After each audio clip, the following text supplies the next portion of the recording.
Aqui?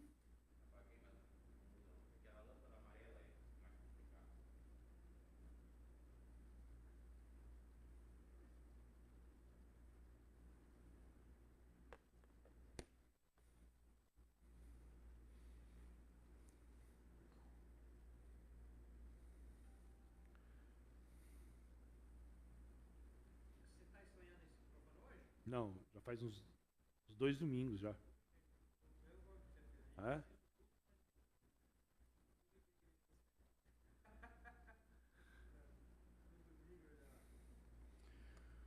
Avisar da ceia, né? Online. Online. Boa noite a todos. Que a graça e a paz do Senhor Jesus esteja com cada um de vocês nesta noite em que nós nos aproximamos mais uma vez da palavra de Deus, com o intuito de ouvir a voz do Senhor e, ouvindo a sua voz, poder render a Ele graça e glória, porque Ele é digno da nossa adoração e do nosso louvor. Graças a Deus que você está com a gente. O Espírito Santo tocou o seu coração para que numa véspera de feriado você reservasse um tempo na sua agenda para estudar as Escrituras, meditar nas Escrituras e ser abençoado pelas Escrituras Sagradas. Que Deus te abençoe em Cristo Jesus. Eu, nesse instante, quero convidá-lo para que a gente possa orar e entregar este momento ao Senhor em oração. Cumprimento Pedro, que está viajando com a sua família. Que Deus abençoe vocês, Pedro. Que vocês tenham uma boa chegada e uma boa estadia aí no norte do Paraná, tá bom? Que Deus os abençoe em Cristo Jesus. Cumprimento os irmãos que estão online, participando conosco desta transmissão. Que Deus os abençoe. Se você tem algum pedido de oração, se você tem algum comentário a fazer, por gentileza, pode escrever nos comentários e no final nós iremos orar. Uma boa noite, pastor Marcelo Centeno, a toda a sua família. Que Deus os abençoe aí em Navegantes, pastor. Recebe um abraço, tá bom? Vamos orar, queridos. Pai Santo, nós nesse instante nos aproximamos de Ti, reconhecendo que somos pecadores, reconhecendo a nossa fragilidade, reconhecendo a nossa dependência do Senhor, nós nos aproximamos de Ti em oração, Senhor. Sabemos que a oração conecta o altar humano ao trono de Deus. A oração é a fusão da fraqueza com a onipotência. Então, Senhor, nos aproximamos de Ti, certos destas verdades, e sabemos que há um coração disposto a abençoar o Seu povo. Senhor, nós oramos nesse instante, querendo receber a Tua palavra nos nossos corações, ser alimentados por ela e poder resplandecer a Tua luz neste mundo que está em trevas. Aceite a nossa adoração, aceite o nosso louvor, aceite, Senhor, a nossa contrição. Nós oramos com o perdão dos nossos pecados. Ó Deus, pedimos isto, perdoe os nossos pecados, Senhor. Aquieta o nosso coração, alimenta-nos com a verdade, sustente o seu povo, em nome de Jesus. Amém e amém. Quero convidá-los para que vocês abram as suas Bíblias no Evangelho de Lucas, capítulo de número 22 e o versículo de número 39. Esta é a semana mais importante da história da igreja. É a semana da paixão. Eu ainda sonho em, futuramente, poder fazer reuniões durante essa semana, todos os dias, a partir do domingo da paixão, que é o domingo de Ramos, culminando no domingo da ressurreição. É um desejo e um sonho que eu tenho, se Deus permitir, nós iremos fazer isto em breve aqui na nossa igreja, nos próximos anos. Nem que isto seja online ou presencial, não importa. Mas é um desejo que eu tenho, da gente meditar em cada dia desta semana importantíssima na história da redenção. Domingo, segunda, terça, quarta, quinta, sexta, no sábado. Embora os evangelhos falem pouco sobre o sábado, há uma grande importância no sábado durante essa semana, culminando no domingo da ressurreição. Hoje nós iremos ver como foi as últimas horas da quinta-feira de Jesus, a partir do relato de Lucas, Lucas 22, do 39 ao 46. Tá bom? Abram as suas Bíblias e acompanhem comigo este estudo bíblico sobre as últimas horas de Jesus na quinta-feira da paixão. Lucas 22, 39. Nós cumprimentamos o Alexandre lá em Londrina. Deus te abençoe, Alexandre, abençoe a sua casa. Um beijo no seu coração, meu irmão. Um abraço para a Pati e para o Davi, tá bom? Estamos aguardando ansiosamente a visita de vocês aqui em Balneário. Não apenas a visita, mas a moradia permanente de vocês aqui com a gente, tá bom?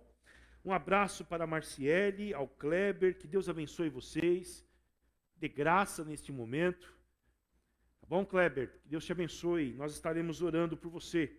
E também a Leda, a aniversariante do dia, nossa irmã Leda. Leda, um beijo bem grande no seu coração, meus parabéns, que Deus te dê muita paz, muita sede dele e também sede de justiça, tá bom?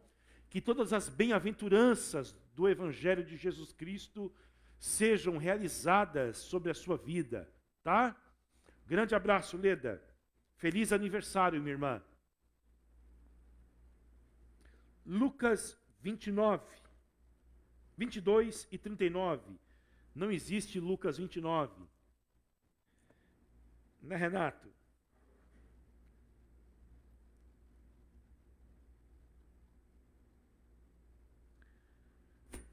O texto sagrado diz o seguinte: saindo Jesus foi como de costume para o Monte das Oliveiras. Era costume dele ir para aquele lugar. E os discípulos o acompanhavam. Chegando ao lugar escolhido, Jesus lhes disse: orem para que vocês não caiam em tentação. Ele, por sua vez, se afastou um pouco e, de joelhos, orava, dizendo: Pai, se queres, afasta de mim este cálice.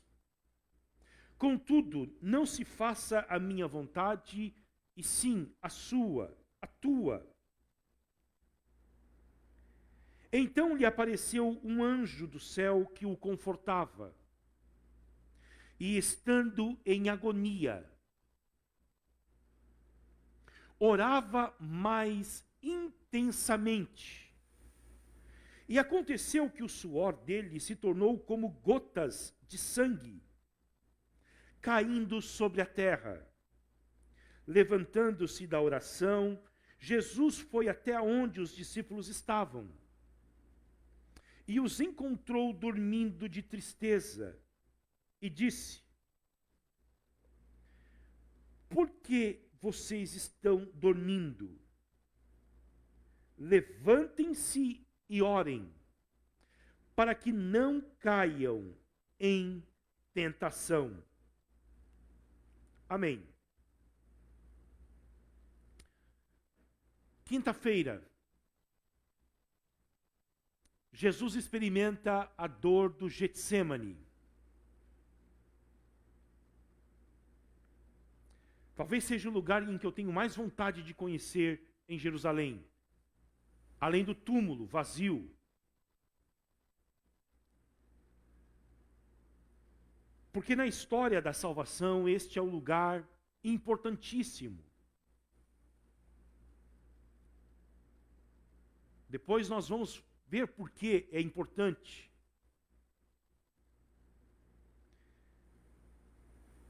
Ali, neste jardim, no Monte das Oliveiras, Jesus tem uma antecipação dos horrores que ele haveria de enfrentar no dia seguinte, na sexta-feira pela manhã.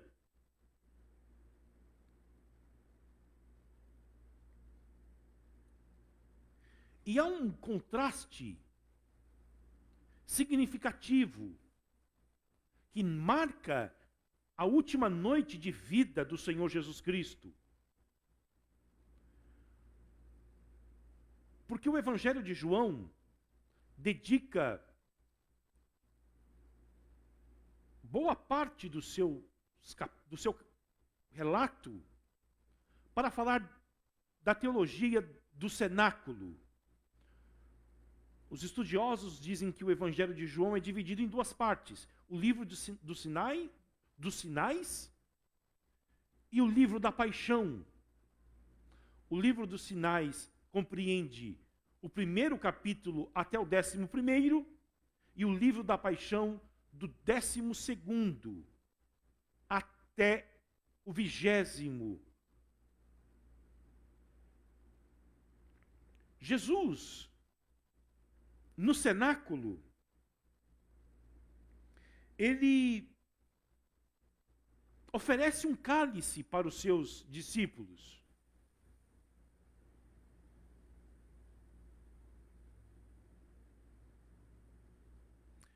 No jardim do Getsemane, ele recebe um cálice do seu pai.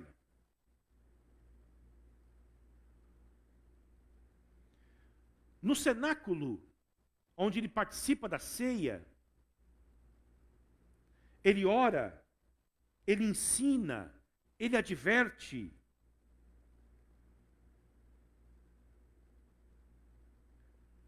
No jardim, ele está, como o texto diz, em agonia. E agonia tal que ele verte sangue pelos poros. O Evangelho de Mateus, vamos ver comigo? Na verdade, vamos ver Marcos 14 e 32.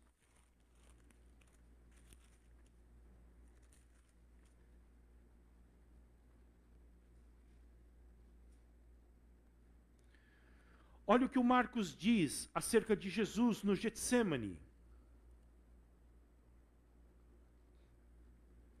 Então foram a um lugar chamado Getsemane. Ali Jesus disse aos seus discípulos: sentem-se aqui enquanto vou orar.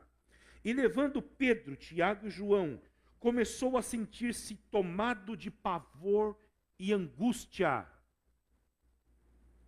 E lhes disse: a minha alma está profundamente triste até a morte. Fiquem aqui e vigiem. Vamos ver o que Mateus diz sobre este momento? Mateus 26 e 36.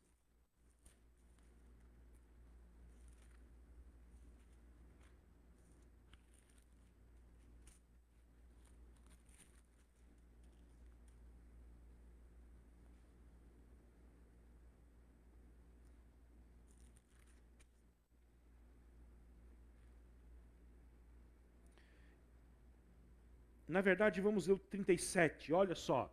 E, levando consigo Pedro e os 2 filhos de Zebedeu, começou a sentir-se tomado de tristeza e de angústia.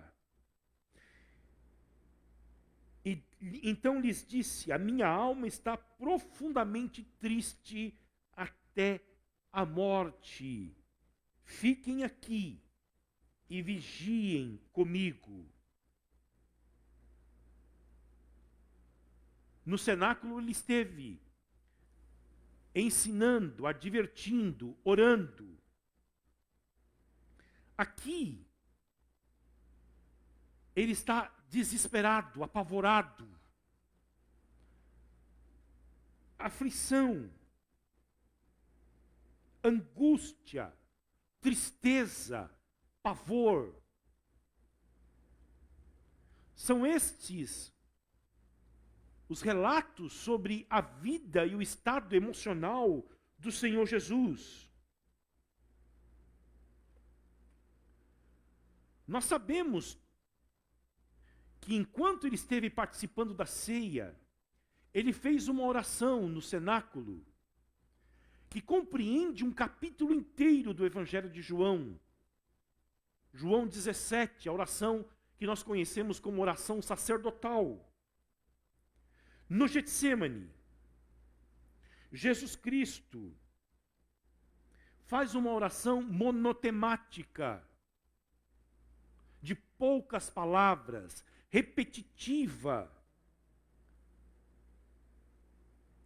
E qual é a sua oração? Pai, se queres, afasta de mim este cálice. Contudo, não se faça a minha vontade, e sim a tua.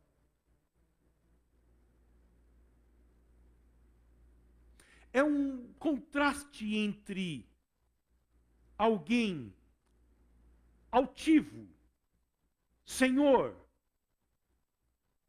em poucas horas, ele é tomado por esses sentimentos de profundo pavor. Alguém já disse que Jesus Cristo se tornou uma verdadeira criança no Getsemane. E uma criança pobre e indefesa, que pede ajuda para os seus amigos, para que estes o ajudem neste momento de profunda dor.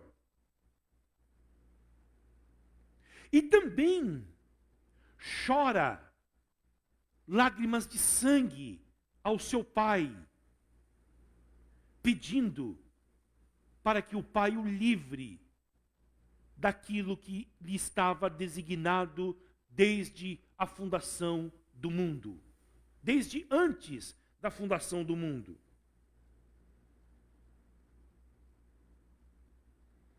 A morte de Jesus é singular, queridos. E isto é evidenciado pela sua agonia, horas antes deste acontecimento. Homens de Deus experimentaram a morte de uma forma completamente diferente. Olha o que Lucas fala sobre a morte de Estevão. Abra a sua Bíblia em Atos dos Apóstolos, capítulo 7, e o versículo de número 54.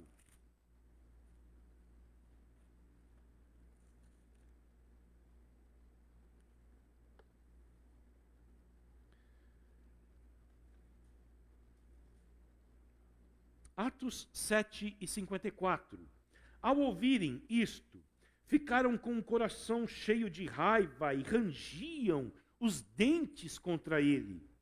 Mas Estevão, cheio do Espírito Santo, fitou os olhos no céu e viu a glória de Deus e Jesus, que estava à direita de Deus. Então disse: Eis que vejo os céus abertos e o Filho do Homem em pé à direita de Deus. Eles, porém, gritando bem alto, taparam os ouvidos e, unânimes, avançaram contra ele, e expulsando-o da cidade, o apedrejaram. As testemunhas deixaram as capas deles aos pés de um jovem chamado Saulo. E enquanto o apedrejavam, Estevão orava dizendo: Senhor Jesus, recebe o meu espírito. Então, ajoelhando-se, gritou bem alto: Senhor, não os condenes por causa deste pecado. E depois que ele disse isso, morreu.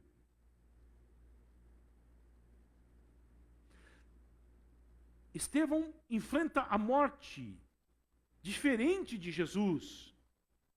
Na história da igreja, nós encontramos a história dos mártires, que com altivez, cabeça erguida, cantavam diante de leões, na beira da fogueira, ou diante da guilhotina.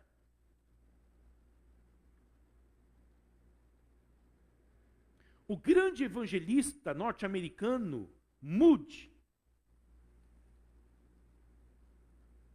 no seu leito de morte, olhou para cima e disse para os que estavam presentes ao lado dele: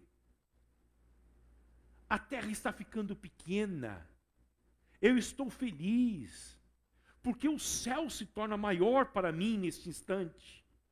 Depois de falar essas palavras, ele morreu.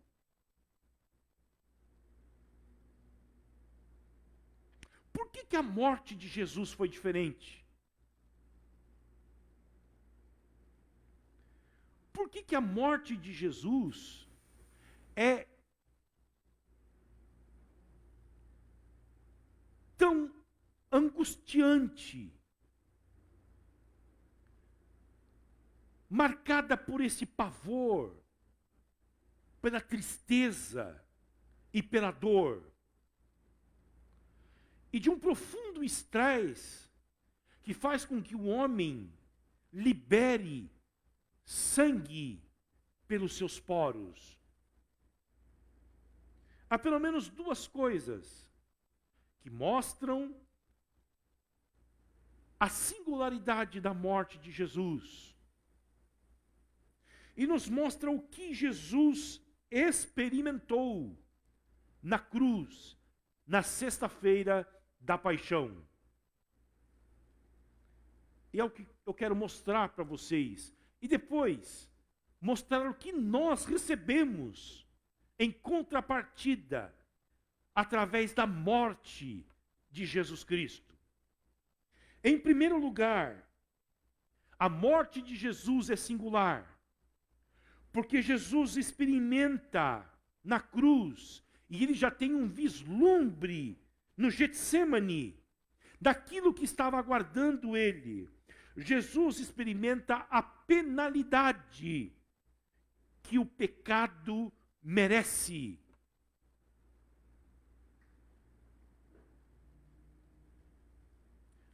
A morte de Jesus é diferente da morte de todos os seres humanos.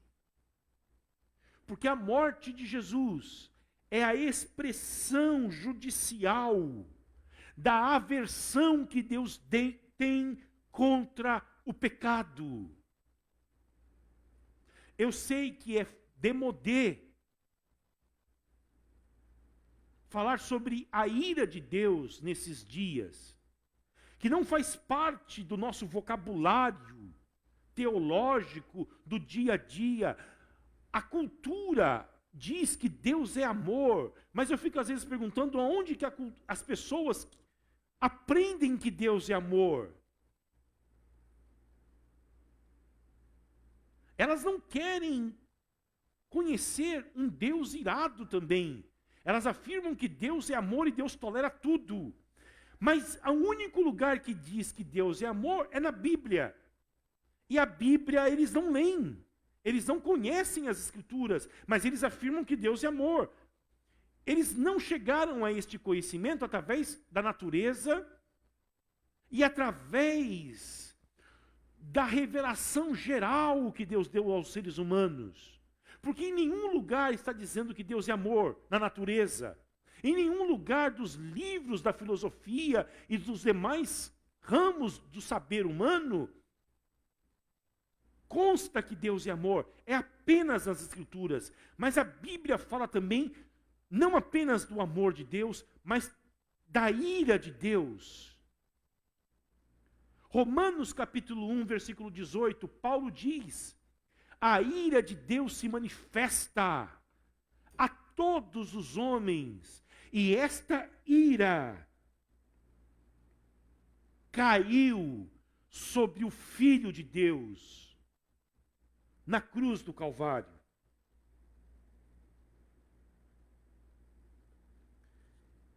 E no texto que nós lemos, Jesus fala de um objeto que é a expressão da ira de Deus. Jesus fala de um cálice que ele haveria de beber. Quero que você abra a sua Bíblia comigo, no livro do profeta Ezequiel, capítulo 23.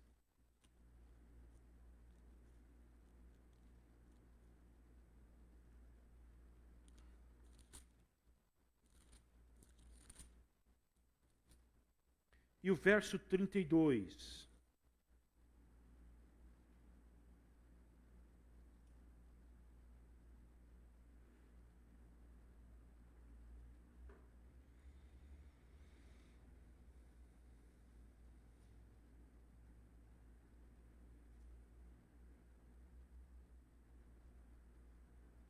Assim diz o Senhor Deus: você beberá o copo de sua irmã, que é fundo e largo.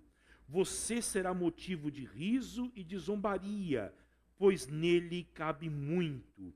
Você ficará completamente bêbada e sentirá muita dor. O copo de sua irmã Samaria é o copo de espanto e de desolação. Você beberá até a última gota.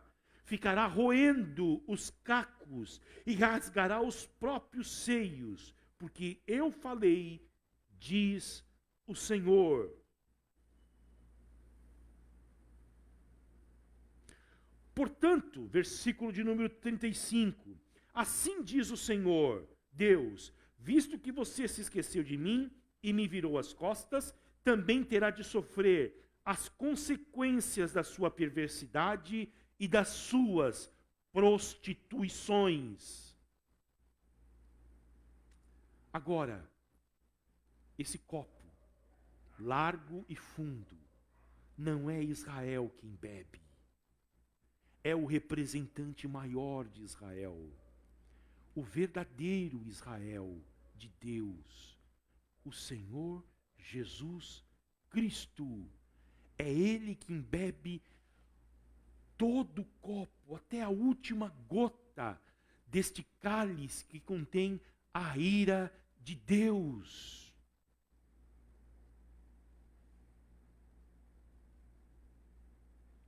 Por isso que os momentos que antecedem a este evento faz com que o Senhor Jesus Cristo cambaleie, não consiga ficar em pé, esteja apavorado, triste, angustiado, atribulado, porque sobre ele está um copo largo e fundo, contendo a ira de Deus, esta ira que seria capaz de jogar o mundo inteiro no lago do inferno, mas que é lançada sobre o Filho dele.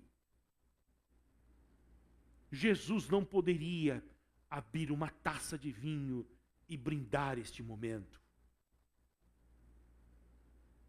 Por isso que ele verte sangue pelos poros antes da sua crucificação. Esta é a primeira expressão que mostra a singularidade da morte de Jesus Cristo. Em segundo lugar, queridos, Jesus Cristo, na cruz, experimentou o fim daquilo que ele tinha de mais importante na sua vida, a comunhão com o seu Pai.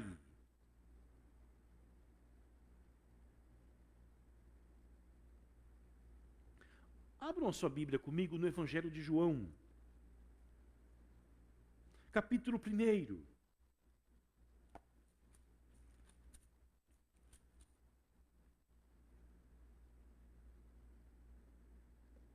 Evangelho de João, capítulo 1.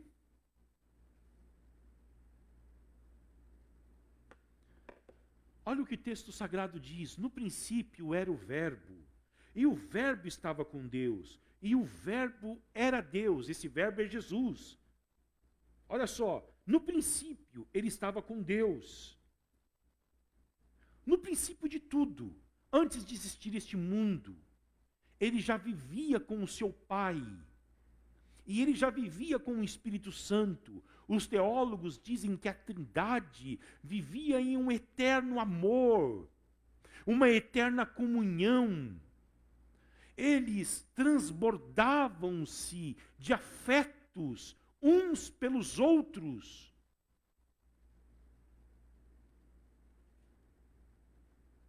O verso 2 diz: ele estava no princípio com Deus. Jesus encarna no ventre da Virgem Maria. Ele deixa o seu trono de glória, o ambiente em que ele viveu eternamente, e se torna um ser humano. É uma humilhação profunda tornar-se ser humano. Entretanto, Jesus nunca perdeu a comunhão com o seu Pai durante os 33 anos da sua vida. E esta comunhão era alimentada pelas horas de oração que Jesus desfrutava com o seu Pai. Porque, sobretudo, a oração é um momento em que nós desfrutamos da comunhão com Deus. Quando a igreja ora, tanto coletivamente como individualmente, ela desfruta deste mistério e desta profunda expressão de amor e de amizade com Deus que existe antes da fundação do mundo. Agora, na cruz, Jesus experimentará a ruptura desta comunhão com o seu Pai. Eu quero que você abra a Bíblia comigo, no Salmo de número 22.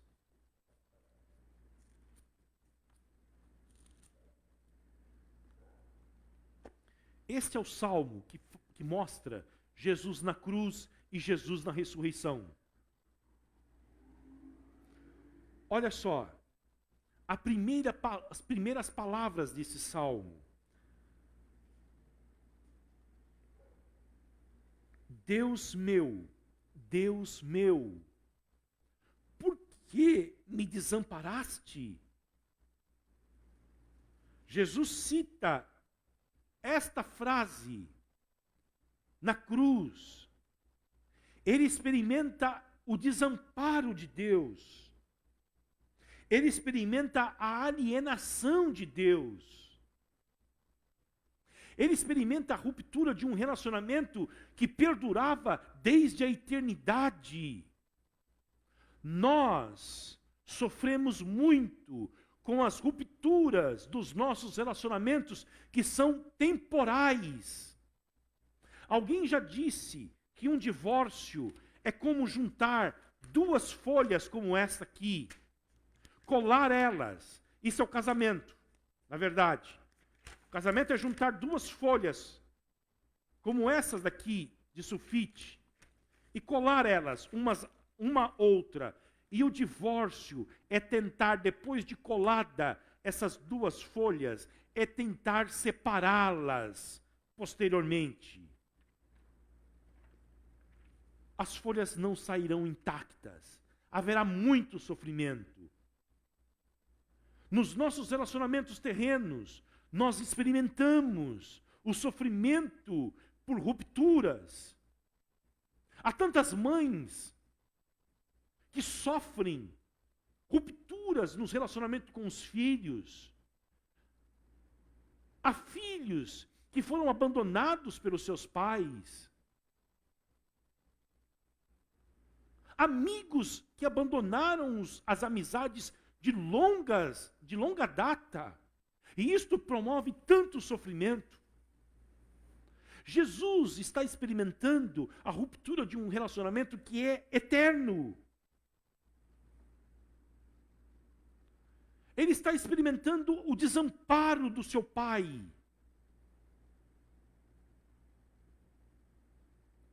Ele que sempre foi atendido com a presença do seu pai enquanto ele ora. Aqui no Getsêmani, ele está orando. E o seu pai não está respondendo às suas orações. Não tem algo mais terrível do que você orar e encontrar apenas o silêncio como resposta para as suas orações.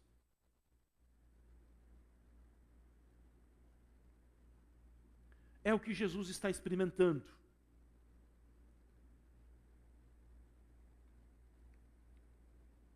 Em breve, ele será lançado em um deserto. Ele vai ter sede, e a sua sede não será saciada. Em breve, ele será desamparado, e não haverá um pastor com um cajado e uma vara para socorrê-lo.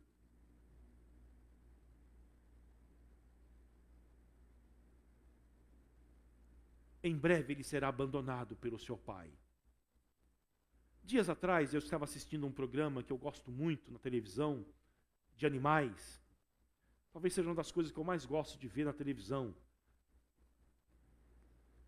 E mostrando os leões, teve uma cena que me fez ir dormir chorando. E eu falei depois para minha esposa que não me fez bem assistir aquilo. Porque de fato eu fiquei muito triste. Mas ela ilustra aquilo que Jesus estava experimentando no Getsêmani. A cena que eu vi no documentário. Uma leoa tinha 2 filhotes. E ela foi caçar. E deixou seus 2 filhotes à noite, escondidos. E partiu para caçar. E os filhotes ainda mamavam, eram muito pequenos. E eles foram atacados por uma manada de búfalos. Eu não sabia que os búfalos procuram filhotes de leões para matá-los. É aquilo, eu mato você para que você não venha me matar depois. E um dos filhotes foi completamente exterminado pelos búfalos. E o outro conseguiu fugir. E essa leoa, ao amanhecer, passou boa parte da sua manhã em busca deste filhote. A câmera mostrava o desespero do seu rosto em busca dele. E foi encontrar longe dali o filhote cercado por hienas, que estavam prestes a devorá-lo. E a leoa chega e afasta as hienas e, enfim, se reencontra com o filhote. Ela pega ele pela boca e leva em segurança para um outro lugar. Mas aí, queridos, vem a cena triste. Ela percebe que o filhote está profundamente ferido. Profundamente ferido. Uma lesão. E ele se arrasta, ele não consegue andar. E chega uma parte que ela abandona ele numa campina e sai, e aquele filhote gritando, se arrasta, gritando pela mãe, e ela o abandona e vai embora, e ele fica sozinho, certamente devorado pelas hienas. Aqui está Jesus gritando pelo seu Pai. Aqui está Jesus gritando por ajuda. Pai, se possível, passe de mim esse cálice. Mas tudo que Jesus encontra é o silêncio de Deus. E as suas orações não são respondidas.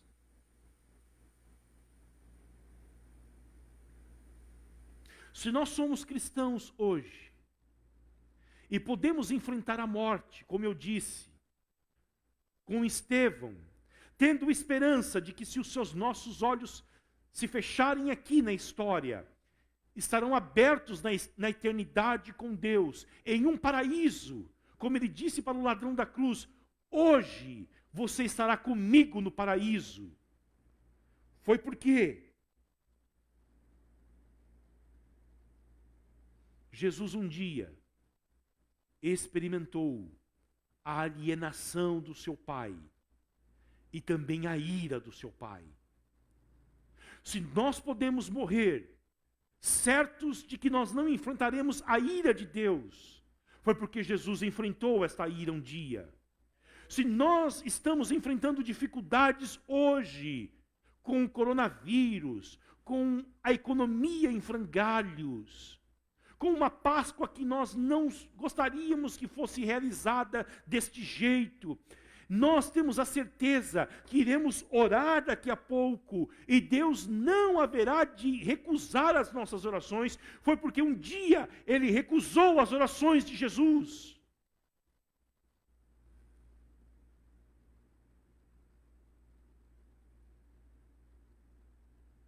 É isto que torna a morte de Jesus singular. E é por causa disto que ele cambaleia no Getsêmani. Agora, o que nós recebemos com tudo isto? Ele recebeu a ira de Deus. Ele recebeu o abandono do seu Pai. O que nós recebemos no seu lugar? Abram a Bíblia comigo em Romanos capítulo 5.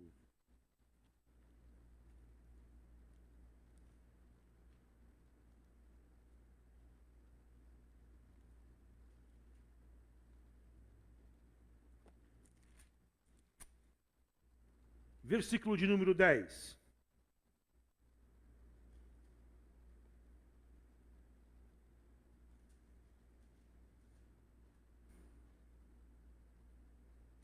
A primeira coisa que nós recebemos da cruz de Cristo, são muitas, queridos, mas por questão de tempo eu quero falar só de 3 hoje.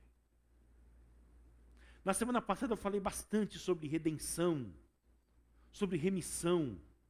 São aspectos que nós recebemos a partir da morte de Jesus. Mas hoje eu quero falar sobre 3. A primeira delas, a amizade com Deus está restaurada. Romanos 5:10, vamos ver o que diz? Porque se nós, quando inimigos, fomos reconciliados com Deus, mediante a morte do seu Filho, muito mais, estando já reconciliados, seremos salvos pela sua vida. A primeira coisa, nós recebemos a reconciliação. A amizade restaurada. Houve um momento em que o relacionamento com Deus e os seres humanos foi rompido por causa do pecado. E diferentemente das relações humanas, a parte ofendida foi a parte divina. E é a parte divina quem propõe a reconciliação.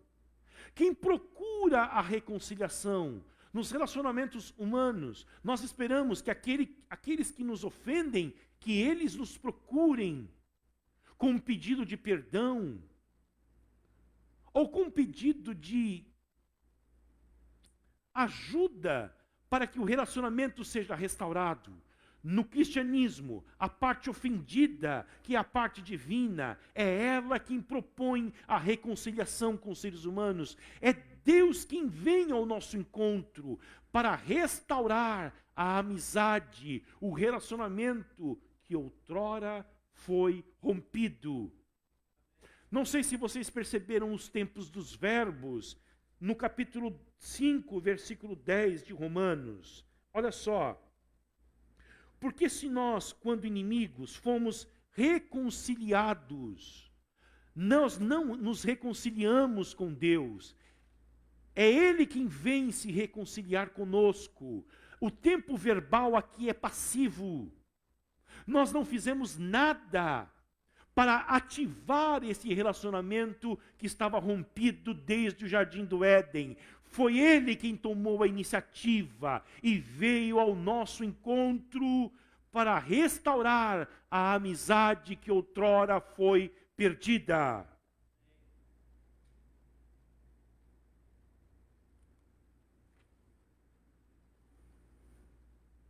Ele não esperou que você fosse até Ele, porque você não tem condições de fazê-lo. Ele veio ao teu encontro e ofereceu a restauração da amizade. A segunda coisa que a cruz de Cristo nos dá, amanhã quando você acordar e for festejar a tua Páscoa aí, o começo da Páscoa, da paixão de Cristo, da sexta-feira,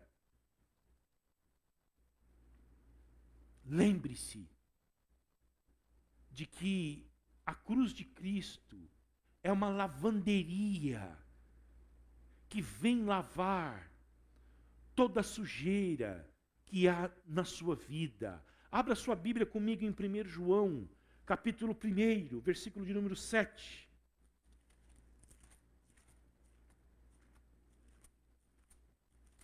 Primeira carta que o apóstolo João escreve, 1 de João 1 e 7.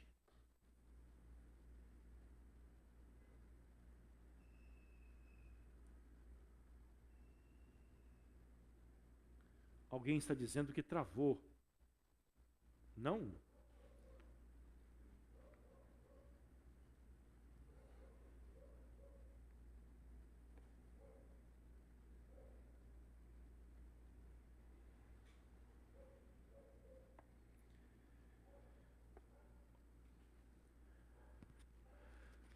O José Carlos de Oliveira, lá em Sorocaba, está dizendo que para ele travou. Se vocês puderem dar um feedback para a gente de como está a transmissão, por gentileza.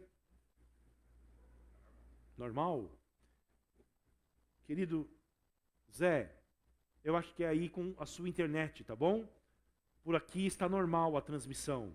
Obrigado, Rodrigo. Obrigado, Pedrinho, que estão cuidando da nossa transmissão hoje. É o Pedrinho Júnior. Tem o Pedrinho Prado, esse é o Pedrinho Gabi, o Pedrinho Júnior, que está cuidando da nossa transmissão hoje. Olha só, queridos, o que o texto diz. Se andarmos na luz, como Ele está na luz, mantemos comunhão uns com os outros, e o sangue de Jesus, seu Filho, nos purifica de algum pecado? De todo pecado. Todo. Não é algum pecado, é todo. Nós apenas não sofremos com a culpa pelo pecado, queridos. E da culpa resulta a ansiedade. A ansiedade é fruto da culpa. O medo, o pavor. Mas nós também sofremos com a contaminação pelo pecado. E isto o ser humano desde sempre busca purificar-se de algo que ele mesmo não sabe o que é, aqueles que não conhecem a Cristo. Pensem nos milhões e milhões de pessoas que anualmente viajam para a Índia e mergulham naquele rio fétido, podre. Eles o fazem porque eles estão em busca de algum tipo de purificação para a sua vida interior.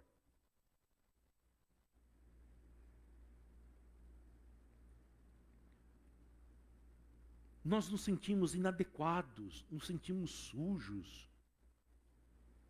Não nos sentimos completamente limpos. Olha o que o salmista Davi, no Salmo 51, que eu estive conversando com o seu Hernani ontem, ele me disse que é um dos salmos que ele mais gosta, né, seu Hernani? Salmo 51 e 7. Na verdade, vamos ler o Salmo 51, versículo 1, o 2 e depois o 7. Olha só, compadece-te de mim, ó Deus, segundo a tua benignidade e segundo a multidão das tuas misericórdias, apaga as minhas transgressões. Lava-me completamente.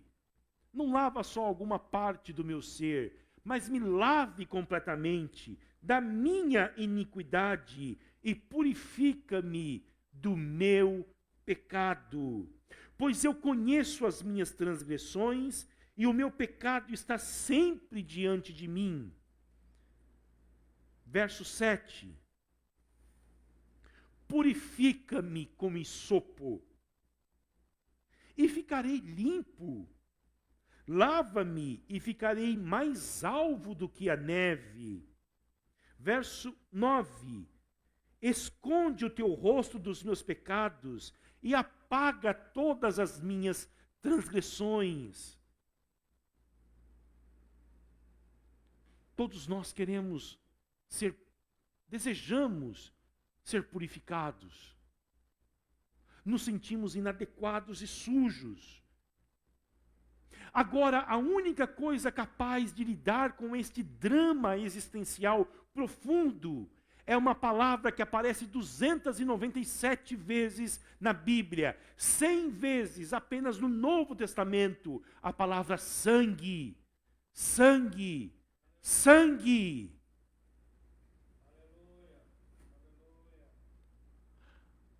O único meio para lidar com a nossa imundícia interna é o sangue puro do Cordeiro de Deus que foi imolado naquela sexta-feira. E o sangue dele é eficaz para lavar e purificar todos os seres humanos de todos os seus pecados.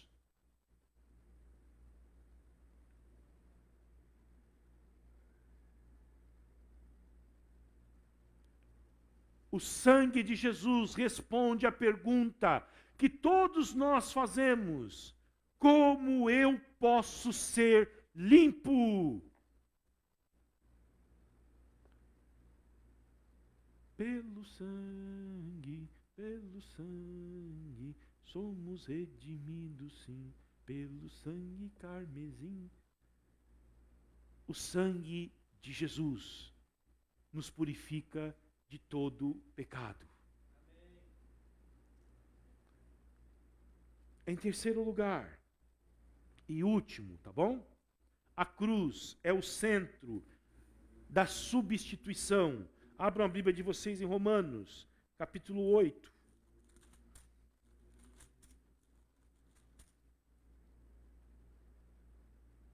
Versículo 1. Talvez um dos versículos mais importantes da Bíblia.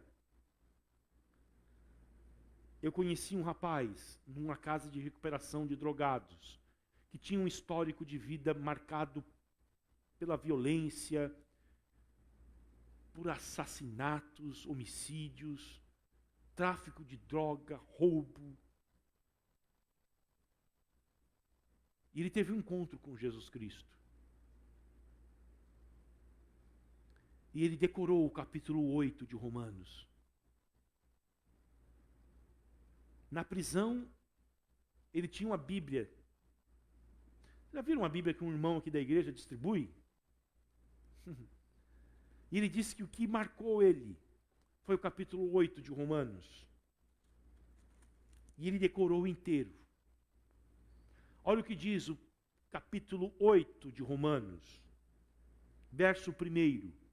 Agora, pois, já não existe nenhuma condenação para os que estão em Cristo Jesus.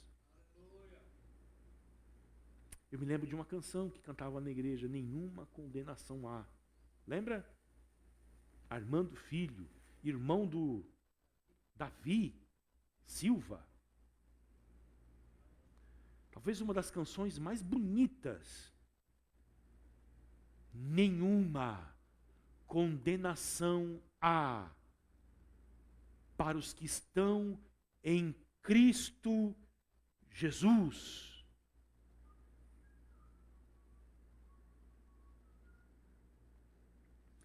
Agora, esse texto só faz sentido, queridos, para aqueles que se sentem condenados pela lei.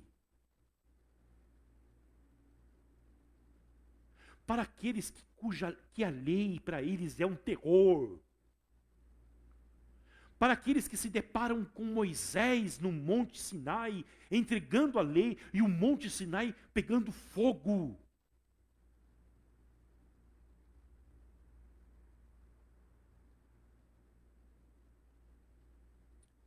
Porque para aqueles que nunca se sentem pecadores, isso aqui não faz sentido. Porque eles nunca se sentiram condenados pelos seus pecados. Então eles olham para Romanos 8 e não dão valor nenhum.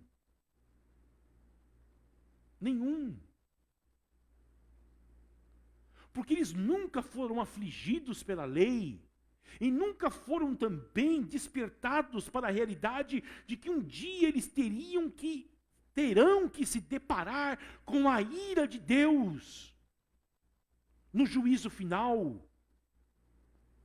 Por isso que um estudo como esse, ou um texto como esse, para eles não tem valor nenhum. A Páscoa para eles é apenas um momento em que eles não irão trabalhar na sexta, no sábado e no domingo.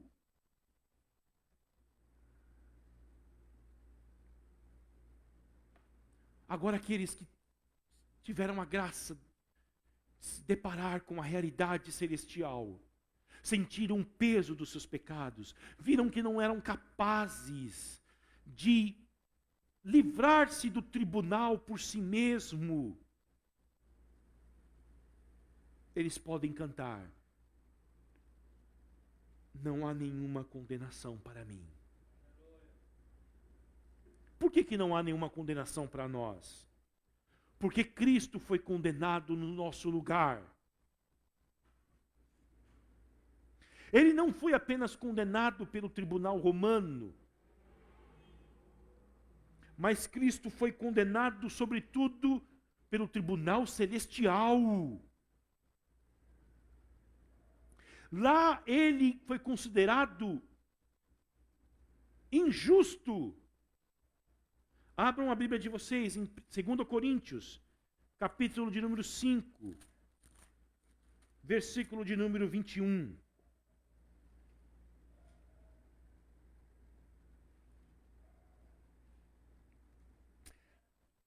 O texto sagrado diz o seguinte: aquele que não conheceu pecado,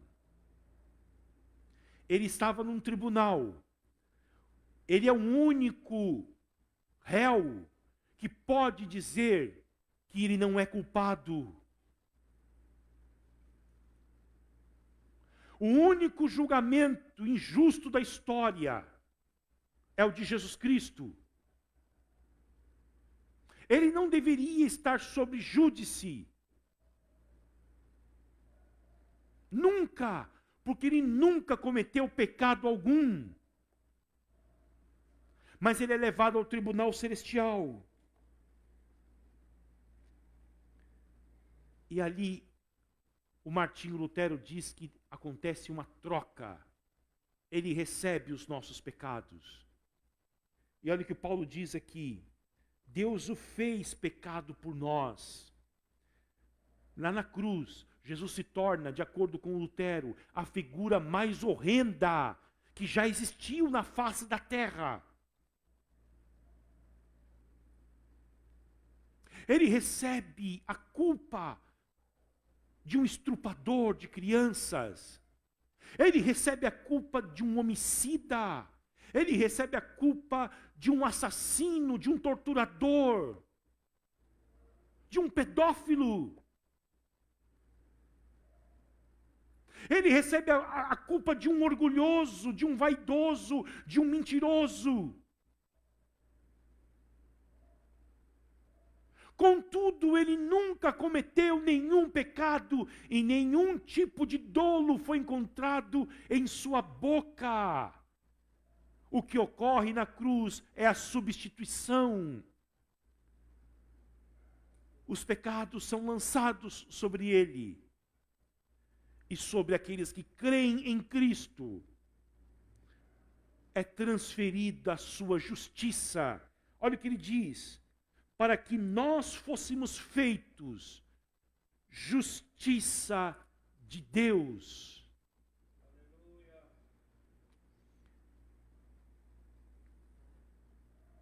Se você não tem muita condição de conhecer teologia, não tem tempo para estudar, não consegue estudar, mas você se interessa pela palavra de Deus, que é algo tão raro hoje em dia, que Deus te abençoe.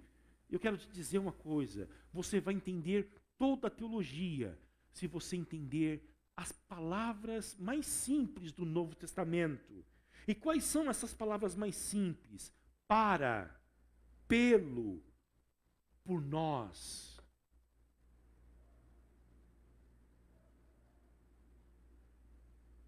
Jesus Cristo morreu por nós. Jesus Cristo morreu para redimir-nos dos nossos pecados. Jesus Cristo não morreu para nos transformarmos em justiça de Deus. Se você compreender isto, você compreenderá a teologia bíblica e certamente o seu coração será alimentado por essas verdades eternas que Deus tensionou para nós.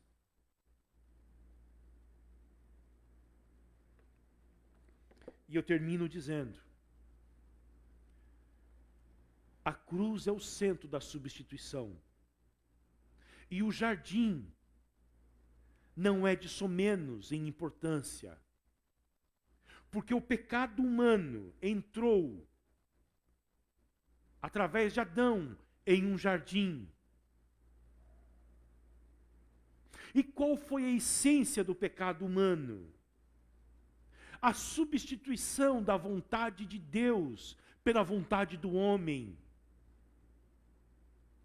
Agora, em um jardim, o Filho de Deus, o segundo Adão, abre mão da sua vontade quando ele diz: Pai, se possível, passe de mim este cálice, contudo, que não seja feito a minha vontade, mas a tua.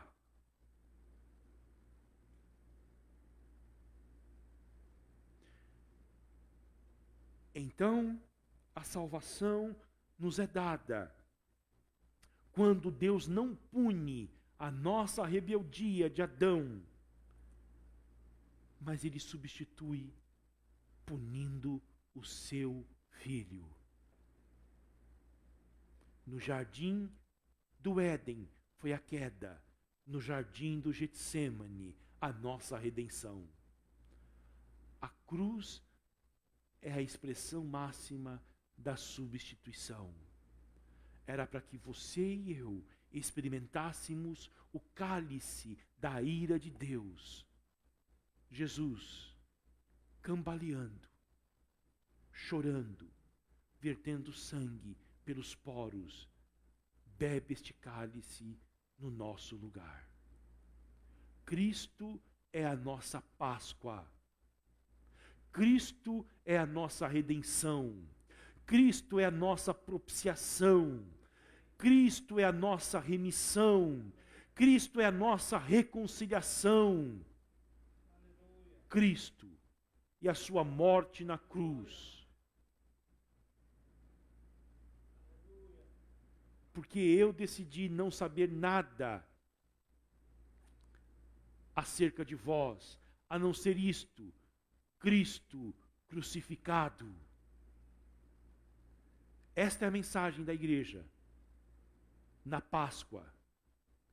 Que Deus te abençoe, que amanhã, por volta das 9 horas da manhã, você se lembre de que a cruz, quando o Filho de Deus foi crucificado, foi para substituir a tua morte pela morte dele. Que Deus te abençoe. Uma boa noite. Nós vamos orar e eu vou chamar o Renato para vir orar pelos nossos pedidos.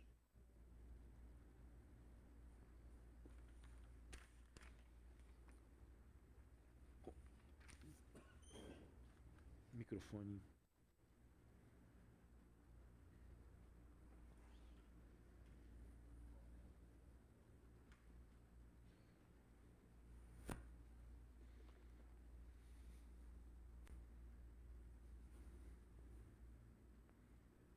Oração pelo Kleber, tá?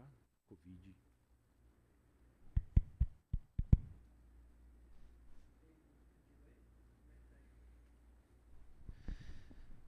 Meus irmãos, que maravilha sermos alimentados pela palavra do Senhor. Meu coração enche de poder rever essas verdades eternas, de poder realmente glorificar o Senhor, né? Enfatizando a sua palavra, a sua cruz. Isso é maravilhoso. A hora que o nosso pastor estava lendo Romanos 8:1, que não há nenhuma condenação para os que estão em Cristo Jesus, eu também pensei do verso 34. Quem os condenará? Ninguém. Se Cristo Jesus morreu, e melhor, ressuscitou, e está à direita de Deus intercedendo por nós. Que maravilha! Ele morreu, o Senhor Jesus ressuscitou, está à direita de Deus, Ele é nosso advogado, Ele nos defende, e isto é glorioso, ter Jesus, ter a salvação, ter a vida. Louvado seja o nome dEle. Então nós queremos orar, porque o Jesus orou ali no Getsêmani, orou intensamente. Interessante que Jesus estava em agonia. Se você está em agonia porque você está vendo as má notícias pela televisão, pela internet, se você está em agonia porque de repente um parente seu está adoentado, se você está em agonia por causa, de repente, da situação econômica, se você está em agonia, porventura, por alguma tribulação, lembramos que nosso Senhor Jesus, em agonia, orou profundamente. E outra coisa, uma coisa que me chama muita atenção ali, pastor, o Senhor no Getsêmani, é que ele 2 vezes ele fala nesse negócio de cair em tentação. Por que você, por que nós caímos em tentação? Por quê? Porque nós caímos em tentação, caímos em pecado. Porque nós não oramos. 2 vezes, orai para não cair em tentação. Então nós vamos orar. E eu quero orar então pelos irmãos aqui. Vamos fechar os olhos. Eu vou ajoelhar diante do Senhor. Jesus ali no Getsêmani, a postura dele, ele se ajoelhou diante do Pai. E nós nos prostramos também diante do Pai. Nos ajoelhamos, Senhor Jesus. Nos ajoelhamos diante da Tua graça, do Teu poder, da Tua glória, da Tua soberania. Ajoelhamos diante do Pai Celestial, do Abba, do Papaizinho, do Deus Todo-Poderoso. Senhor, ajoelhamos diante do Senhor, ó, Espírito Santo, Consolador, Confortador, Ajudador, Curador, Libertador. ajoelhamos diante da majestade do Senhor Deus triuno, com gratidão no coração, Senhor, por esta noite, gratos ao Senhor por usar a vida do nosso pastor, por nos ensinar a Escritura Sagrada, gratos ao Senhor por este local de culto, de adoração, gratos ao Senhor por os irmãos que estão online, que estão em outros estados, em outras cidades, gratos ao Senhor pela nossa família, grato ao Senhor pela roupa, o calçado, a comida, grato ao Senhor pela salvação eterna, Jesus pela cruz. Jesus, o Senhor tem as marcas da cruz eternamente, as feridas que foram feitas na cruz. Nós pertencemos ao Senhor, nós fomos comprados pelo teu sangue, redimidos, resgatados, pertencemos ao Senhor, nós, a nossa casa, a nossa família, nós somos do Senhor, povo do Senhor, propriedade exclusiva do Senhor. E que privilégio, e que alegria, e que honra, que bênção, Senhor, ser cordeiro com Cristo, Senhor, ser mais do que vencedor em Jesus. Obrigado mesmo, Senhor, obrigado pelo livre acesso que a cruz nos dá, pela escada que a cruz nos realmente é para nós, para o céu. Oh, aleluia, aleluia, aleluia.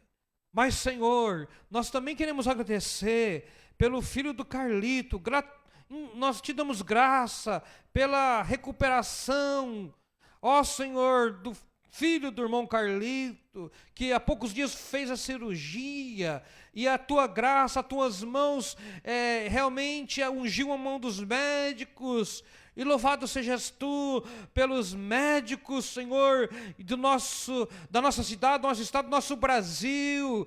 Senhor, nós que agradecemos, Senhor, Pai, porque eles são tão dedicados, porque eles têm trabalhado tanto nesses dias, Senhor, incansavelmente. Oh Deus, mas aproveitamos pedindo uma bênção para eles, da renovação, ó Senhor, o físico muitas vezes pode estar exausto, Senhor, e Tu pode renová-los, Tu pode, Senhor Deus, dar mesmo a Tua graça, usando-os para que eles, Senhor, estejam mesmo trabalhando muito mais, sendo mãos do Senhor que curam, mãos do Senhor que ajudam, mãos do Senhor que abençoa. Ó Deus, ó Senhor, nós lembramos do irmão Kleber, Pai, em nome de Jesus. Também, Senhor, que o Senhor visita o Kleber, a Marciele. Senhor, ó Jesus, o Senhor venha estar mesmo repreendendo toda e qualquer enfermidade, Senhor.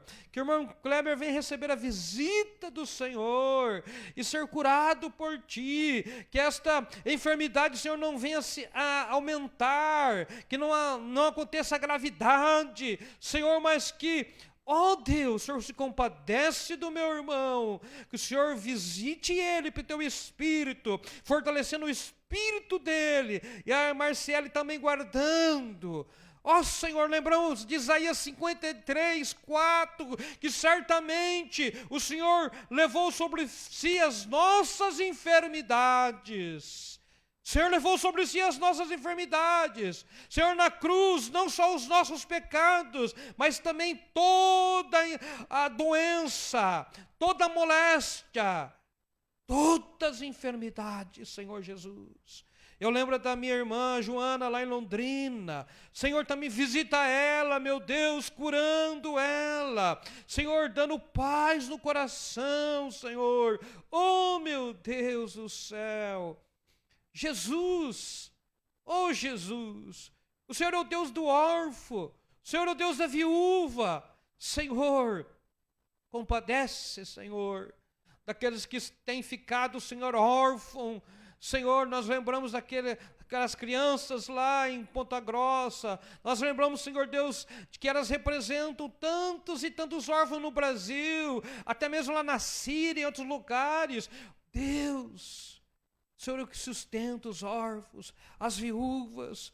Senhor, nós queremos também orar em favor do seu Hernandes, Senhor, para que o Senhor complete a obra de cura nas suas emoções, no seu corpo físico. Pai, que o teu Espírito Santo, Senhor, esteja mesmo agindo na vida do irmão Hernandes. Senhor, dando mesmo, Jesus, a viva esperança. Ah, meu Deus do céu. O Senhor é Deus que criou o homem à sua imagem e semelhança. O Senhor conhece cada órgão do nosso corpo, cada tecido, cada corrente sanguínea. O Senhor conhece, Senhor, cada mesmo músculo do nosso corpo, os ossos do nosso corpo, Senhor. E eu oro em favor do Luiz, meu Pai amado. Oh, meu Pai querido. O irmão Luiz, Senhor, há um pouco mais de um ano que passou por uma cirurgia delicada e recebeu a graça, a bênção do Senhor. Agora, Senhor, esse diagnóstico, agora, Senhor, esse detalhe no cérebro, para Ti, Senhor. Oh, meu Deus, tudo é possível. Para Ti, Senhor. Há milagres que, no Teu nome, Jesus, queremos que o Senhor faça um milagre na vida do Luiz, um milagre sobrenatural, que ele venha receber o milagre do Senhor. Jesus, Tu ressuscitaste Lázaro de 4 dias cheirando mal, para o Senhor nada é impossível, Senhor.